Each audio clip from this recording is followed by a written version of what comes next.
রাতে রাতে ভোর 3:10 বাজে আমার ছেলেটা ঘুমোচ্ছে। আজকে সরস্বতী পুজো। আমি রেডি, স্নান টান করে সরস্বতী মা সব জিনিসগুলো রেডি করে নিলাম। বই, খাতা, কলম সব কিছু রেডি। আমার শাশুড়ি মা আমি মিলে আস্তে আস্তে সব পুজোর জিনিসপত্র রেডি করে নিচ্ছি। এখানে ঘটও বসিয়ে দিয়েছি। 5টার সময় ঠাকুরমশাই এসে পড়বেন। আমাদের 6টার ভিতরে পুজো কমপ্লিট হয়ে যাবে। এখানে পায়েস বসেছি আর লুচি পায়েস রেডি করে ভোগ লাগিয়ে দিলাম। এখানে আমাদের ঘরের পুজো হয়ে যাবে। এখানে পুজোর জিনিসপত্র সব রেডি। ফুলগুলা বাচ্চাগুলোকে এখন স্নান করে নেব। আর আমাদের ঘরের পুজো শেষ।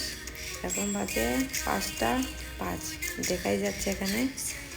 তো আমাদের ঘরের পুজো শেষ, বাচ্চাগুলো এসে পড়েছে।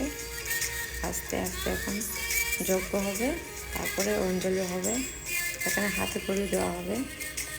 তো আমার সবাই রেডি হয়ে অঞ্জলির জন্য অপেক্ষা করছি।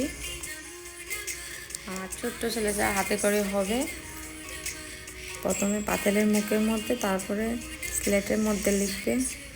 এই যে লিখে নিচ্ছে হাতে করে, সবাই আশীর্বাদ করবেন। সুন্দর করে বসে ওর মার কোলে লিখে নিচ্ছে। আর এদিকে আবৃত্তিও গিয়েছে, দেখছে আমিও লিখবো, ও লিখে নিল।